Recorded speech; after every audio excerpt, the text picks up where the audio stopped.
આજે જ્યારે Lunawada Khanpur teachers cooperative સોસાયટીના 86 જેટલા સભાસદ મિત્રો નિવૃત્ત થાય છે અને એમને સન્માનવાનો જ્યારે સોસાયટીના મકાનની અંદર જ્યારે કાર્યક્રમ યોજવામાં આવ્યો છે ત્યારે આપણા મહીસાગર જિલ્લા શિક્ષક સંઘના પ્રમુખ, સોસાયટીના માજી ચેરમેન અને આજની સભાના અધ્યક્ષ મહોદય અને આપણા સૌનું ગૌરવ અને જેમની પાસે ચાણક્ય જેવી કુનેય નીતિ છે, એમની પાસે ગમે તે પ્રશ્ન લઈને જાય તો પણ એનું સુલહ સૂચન અને એનું સમાધાન હોય એવા આપણા આજની સભાના અધ્યક્ષ સાહેબ શ્રી, મંચસ્થ માજી ચેરમેન સાહેબ શ્રીઓ જે સુરેશભાઈ છે, મહેશભાઈ છે, આજની જે ચાલુ ચેરમેન છે હિતેશભાઈ છે, સર્વ સન્માનીય મંચ તથા આઈડીબી બેંકના મેનેજર સાહેબ શ્રી, સોસાયટીના ચેરમેન, મેનેજર સાહેબ શ્રી, ડિરેક્ટર સાહેબ શ્રીઓ તથા જે નિવૃત્ત થાય છે એવા પરિવારજનો, એક સાથે આમ આપણે માટે એક આનંદનો પ્રસંગ છે, પણ સાથે સાથે સોસાયટી માટે થોડો દુઃખદ પ્રસંગ છે, કારણ કે 86 સભાસદો આપણે સોસાયટીમાંથી નિવૃત્ત થઈએ છીએ. એટલે જે સોસાયટીમાંથી આપણે નિવૃત્ત થઈએ છીએ 86 સભાસદો, જે આપણે 4 કે 4.5 હજાર સભાસદો હતા એમાંથી આપણે 86 સભાસદો આપણે નિવૃત્ત થઈએ છીએ. મિત્રો, આ સોસાયટી એક વટવૃક્ષ છે. એને વટવૃક્ષ બનાવવાનું જે કામ છે આ મંચસ્થ મહાનુભાવો અને આપણે સૌએ કરેલું છે. જ્યારે આપણે હું 86માં જોઈન્ટ થયેલો એ વખતે પ્રથમ સંતરામપુર, મારું વતન બારેલા છે એટલે સંતરામપુર તાલુકામાં, તો મારી નોકરી લીમખેડા હતી તો હું ત્યાં સભાસદ થયો.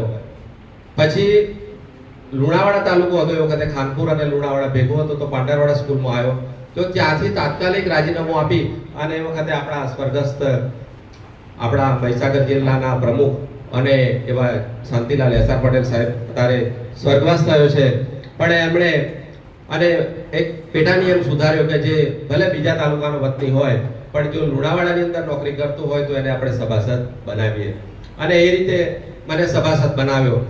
ત્યારથી આજ સુધી હું આ સોસાયટીનો ઋણી છું. મિત્રો, આ સોસાયટી એક મંડળી નથી પણ એક બેંક છે અને દરેકનું જીવન ધોરણ ઊંચું લાયા છે. એક સમયે તો આ બેંક મેનેજર સાહેબ આપણી સામે છે, બેંકો કોઈ લોન નથી આપતી શિક્ષકોને સાહેબ. અમુક એસબીઆઈ ને બીઓબી ને એવી એક બે બેંકો હતી. શિક્ષકો ધારો કે મકાન બનાવતા હોય તો લોન લેવા જાય તો બેંક મેનેજર એટલા બધા કાગળિયા બતાવે કે પેલો બિચારો નાસીપાસ થઈ જાય અને લોન લેવી જ નથી એવું કરીને મૂકી દે. ગામડાઓમાં લોન નતા આપતા, આવી પરિસ્થિતિ હતી. એ વખતે આ શિક્ષકો માટે જે જીવન ધોરણ ઊંચું લાવનાર છે તો આ એક મંડળી છે. સાહેબ, તમે ફોર્મ લાવો અને એ વખતે સોમ અને ગુરુ 2 દિવસ ધિરાણ થતું હતું, તો એ દિવસે તમને તાત્કાલિક ધિરાણ મળી જાય. જોડવું હોય, આજની તારીખે જોડવું હોય તો 36 લાખ રૂપિયા તમને એક સાથે મળી જાય. ખાલી ફોર્મ ભરીને આપો અને તમને 36 લાખ રૂપિયા એક સાથે મળી જાય. કેટલું આયોજન કહેવાય. જેણે આ સોસાયટીનો લાભ લીધો છે એમણે ઘણું બધું જીવન ધોરણ ઊંચું આવી ગયું છે. એ વખતે જે સોસાયટીમાંથી પૈસા ઉપાડીને જેમણે જમીનમાં રોકાણ કર્યું છે, જેમણે મકાનો બનાવ્યા છે.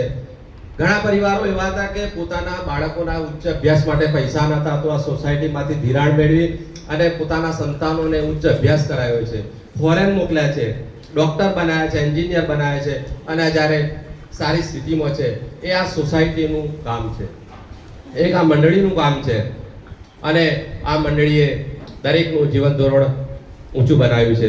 અમારા હરીશભાઈને એમને ઘણી વખત વાત થાય કે હું સભાસદ બન્યો ત્યારથી કાયમ કર્જદાર છું, કાયમ સોસાયટી ઉપાડું છું, પણ એમણે એટલો સદુપયોગ કર્યો છે પૈસાનો કે અત્યારે વાત કહેવા જેવી નથી. પણ એ કહેવાનો મતલબ એવો છે કે મંડળીમાંથી પૈસા લે અને એનો સદુપયોગ કર્યો છે અને આપણે ઘણું બધું જીવન ધોરણ આપણું આગળ આવ્યા છીએ. અત્યારે તમે બજારમાં પૈસા ઘણા માણસો લાવતા હોય તો તમને 12% 10% પૈસા આપે, જે ખાનગી લોકો છે, ખાનગી ધિરાણ કરતા હોય, અને એ આપણે પૂરું ના કરી શકીએ અને એને કારણે આપણે પેપરમાં પણ ઘણા કિસ્સા વાંચતા હોઈએ છીએ. કે સુસાઇડ કરવું પડે, એટલું બધું વ્યાજ હોય, વ્યાજ ભર્યું હોય તો હવે પાછું એટલું ને એટલું મુદ્દલ કાઢે. આવી બધી પરિસ્થિતિમાં જ્યારે શિક્ષકોને જે ઉગારવાનું કામ કર્યું છે તે આ સોસાયટીએ કર્યું છે અને એના આયોજન માટે આપણે સૌ છીએ અને આ મંચસ્થ મહાનુભાવો છે. મિત્રો, કહેતા એક આનંદ થાય છે કે આ સોસાયટી છે, આપણા ભૂતપૂર્વ આપણા વડીલો છે, એ ચાલીને આવતા બહેનો હોય અને એમને આવવા જવાની તકલીફ પડે, ઉપર મેળા પર જવાની તકલીફ પડે, તો આ સોસાયટીએ એ બધાનું વિચારીને આખું રિનોવેશન કાર્ય કર્યું અને જે બેંકની અંદર સુવિધા ના હોય એવી આ લિફ્ટની સુવિધા કરી છે કે વયોવૃદ્ધ સભાસદ હોય અને એને આવવું હોય, સોસાયટીના પગથિયા ના ચડાય તો લિફ્ટનો ઉપયોગ કરીને પણ આવી શકે છે. આ સોસાયટીના રિનોવેશનમાં જે આપણા માજી ચેરમેન આજે હાજર નથી, દિનેશભાઈ સાહેબ તથા શશિકાંતભાઈ તથા આજે માજી ચેરમેનો અને બોડીના સભ્યશ્રીઓએ જે જહેમત ઉઠાવીને આટલું સરસ મકાન બનાવ્યું છે કે જે બેંકમાં પણ ન હોય. સાથે સાથે મકાન તો બનાવ્યું પણ આપણા વહીવટમાં સહેજ પણ આંચ આવી નથી. જે એનું ભંડોળ છે કે જેનો હિસાબ છે કે એની અંદર સહેજ પણ આંચ આવી નથી અને જે રીતે સોસાયટીનો વહીવટ ચાલતો હતો એ જ રીતે ચાલે છે. એટલે એક આપણું અહોભાગ્ય કહેવાય કે એટલો સુમેળ અને પારદર્શક વહીવટ છે. મેં વચ્ચે 2-1 મહિના પાછે એક તાલુકાના સોસાયટીના ચેરમેનનું સ્ટેટસ વાંચેલું, તો એ સ્ટેટસની અંદર એમણે ધિરાણ માટે જાહેરાત આપેલી કે અમારી સોસાયટીમાં જો તમે થાપણ મૂકશો તો તમને આટલા ટકા વ્યાજ આપીશું. તમે વિચાર કરો કે થાપણ માટે જો ચેરમેનને આટલી આજીજી કરવી પડે અને આપણે કઈ સ્થિતિમાં છીએ. આપણી ટીચર સોસાયટી એ ગુજરાતની 1 નંબરની સોસાયટી છે, પહેલેથી સોસાયટી 1 નંબરની છે અને આપણે ઘણી વખત પેપરો વાંચીએ કે ફલાણી સહકારી સંઘ મંડળીમાં આટલી ઉચાપત થઈ, બેંકમાં આટલી ઉચાપત થઈ, ફલાણી જગ્યાએ આટલું થયું. આટલા વર્ષના હિસાબની અંદર આપણી સોસાયટીની અંદર કોઈ આંગળી કરી શક્યું નથી કે આ સોસાયટીનો વહીવટ આવો છે કે આ સોસાયટીનો કર્મચારી આવો છે. મિત્રો, આપણે બધા સાથે નિવૃત્ત થયા છીએ તો આપણે સ્વર્ગસ્થ મંગળભાઈ પટેલ જે વરદરીના ચેરમેન હતા અને આજે પણ વરદરીના ચેરમેન છે, તો ત્યાર પછીના ઘણા બધા ચેરમેનો થઈ ગયા, ઘણા બધા બોડી બદલાઈ, મેનેજરો બદલાઈ ગયા, છતાં પણ મેનેજર સાહેબ હતા એ વખતે મંગળભાઈ, સોરી, તો એ બધાનો વહીવટ આપણે જોયો છે. તો અત્યાર સુધી આપણી સોસાયટીનો વહીવટ સારો ચાલ્યો છે. વધુમાં અત્યારે જે સ્ટાફ છે એ સ્ટાફ પણ એટલો સુમેળ છે કે તમે ફોન ઉપર તમારે માહિતી માંગે કે તમારા ખાતાની અંદર કેટલા પૈસા છે, કેટલો માહિતી જોઈએ છે, તો તમને ફોન ઉપર માહિતી આપે.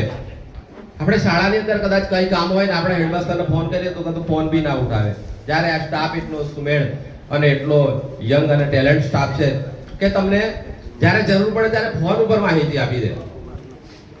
આપણા ચેરમેન અને યંગ સ્ટાફ, યંગ ચેરમેન એવા છે કે એમણે નવી ટેકનોલોજી મુજબ, પરેશભાઈ, કે જેમણે આખી એપ્લિકેશન આપણી છે કે આપણો હિસાબ પણ આપણે જોઈ શકીએ, આપણા કેટલા હપ્તા બાકી છે, કેટલું ધિરાણ બાકી છે, આપણા મોબાઈલની અંદર, એપ્લિકેશનની અંદર આપણે બધી માહિતી આપણે મેળવી શકીએ, જોઈ શકીએ છીએ કેટલા હપ્તા બાકી છે, કેટલું ધિરાણ બાકી છે. આ બધી માહિતી જ્યારે આપણે મેળવી શકતા હોય તથા આપણે ડાયરેક્ટ ઓનલાઈન પણ પેમેન્ટ કરી શકીએ છીએ. આટલી બધી સુવિધાઓ જ્યારે આ ટીચર સોસાયટી કરી છે ત્યારે ટીચર સોસાયટીનો આપણે ખૂબ ખૂબ આભાર માનીએ અને આ વ્યવસ્થા કમિટી છે તથા સર્વે નામી અનામી સર્વે મહેમાનોનો અને સર્વ શિક્ષક મિત્રોનો આભાર માનીએ છીએ. મિત્રો, હું પણ 2 વખત જ્યારે આપણા સ્વર્ગસ્થ કિરીટભાઈ સખીદાસ પટેલ જ્યારે ચેરમેન હતા ત્યારે પણ હું બોર્ડની અંદર આવેલો અને વાઇસ ચેરમેન હતો. ત્યારબાદ બીજા વરદરીના ચેરમેન રમેશભાઈ પટેલ હતા, એ વખતે બી મેનેજિંગ ડિરેક્ટર તરીકે મેં આ હિસાબ અને એની પારદર્શકતા જોઈ છે. એટલે આ સોસાયટીનો વહીવટ એક નંબર છે અને આ સોસાયટી પર આપણે બધાએ જે વિશ્વાસ કેળવ્યો છે અને આવો ને આવો કાયમ વિશ્વાસ રહે એ જ અભ્યર્થના સાથે વિરમું છું. જય હિન્દ, જય ભારત, જય જય ગરવી ગુજરાત.